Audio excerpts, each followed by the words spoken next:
The latest research from the labs of Penn scientists Paulo Arratia and Douglas Jerolmack was an answer to a call for help, says Arratia.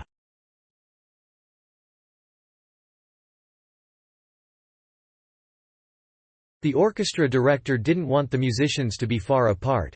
They needed to be close together to produce the best sound, says Arratia, of the School of Engineering and Applied Science. And yet, if they needed to be separated with plexiglass, that also posed a problem. The musicians reported problems hearing one another and poor sightlines with plexiglass dividers.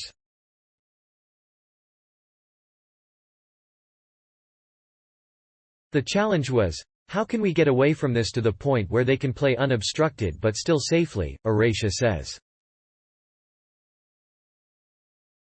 Now, in a publication in Nature Communications, Arratia, Jerolmack, and colleagues report on their findings, which suggest the aerosols musicians produce dissipate within about 6 feet.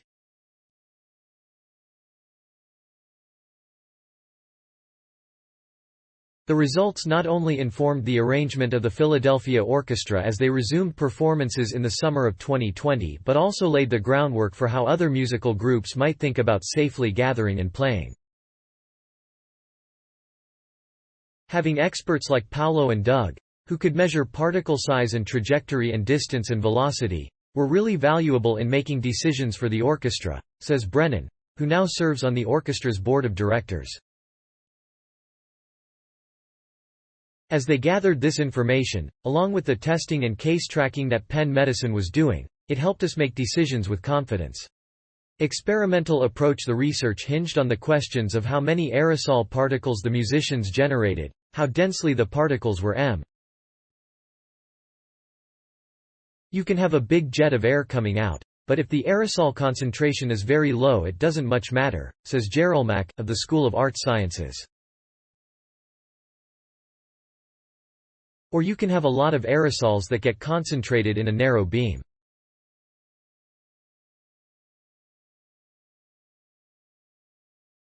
Those things are important to understand. To gather data, the researchers invited orchestra musicians to campus, bringing along their wind instruments, including flutes, tubas, clarinets, trumpets, oboes, and bassoons. In order to visualize and track the aerosols flowing out of the instruments as the musicians played, the researchers operated a humidifier that emitted water vapor droplets at the bell end of the instruments. This arrangement was only shifted for the flute player, for whom the humidifier was placed near the musician's mouth instead of the bell, since air travels over the mouthpiece while playing that instrument. The researchers then shone a laser beam through the fog created by the humidifier, lighting up the aerosol particles and allowing them to be captured by a high-speed camera and particle counter.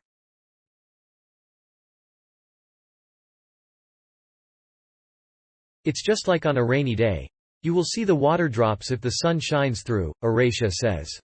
The musicians played scales continuously for 2 minutes.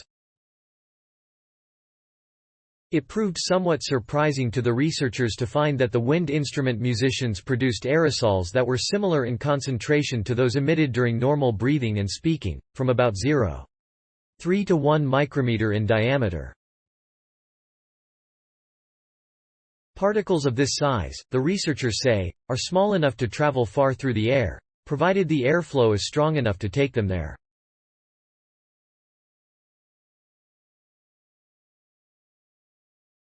Thus, measuring their concentration and the flow became important to understand the potential risk of a musician potentially passing SARS-CoV-2 to another person. Evaluating the velocity of the flow, the researchers measured speeds of roughly 0.1 meter per second, orders of magnitude slower than that of a cough or sneeze, which can travel 5 to 10 meters per second. The flute was an outlier but still only reached flow speeds of around 0.7 meters per second.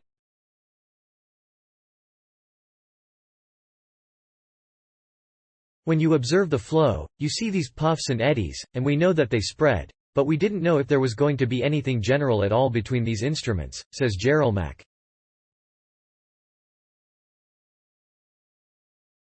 Here, we found that by measuring only flow and aerosol concentration and counts, we can make predictions about how far aerosols will travel. Music's flow based on their observations. The aerosols produced by these mini-concerts dissipated, settling into the flow of the background airdraft, WIT. Only flute and trombone-generated aerosols traveled beyond that distance, for the flute perhaps because the air travels over the instrument instead of the instrument acting like a mask to prevent the spread of aerosols. Because the measurements the researchers made were not connected to any specific quality of SARS-CoV-2, they can be used to extrapolate how transmission of other respiratory pathogens could be affected by making music.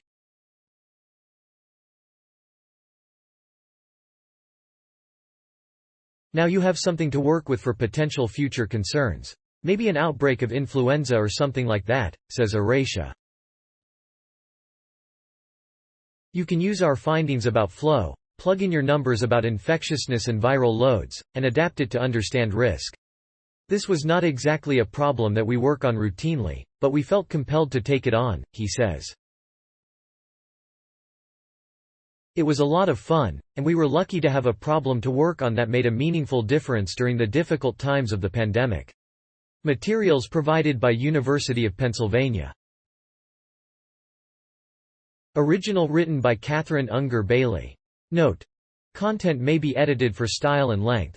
Quentin Brasseau, Ranjongshang Ran, Ian Graham, Douglas J. Jerolmack, Paulo e Arratia.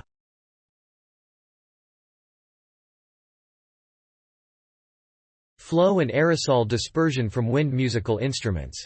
Physics of Fluids, 2022. doi. 10.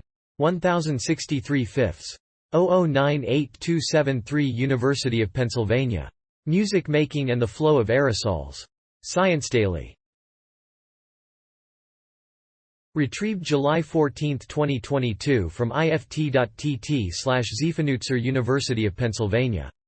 Music Making and the Flow of Aerosols. Science Daily. ift.tt/Ziefenutzer, access July 14, 2022.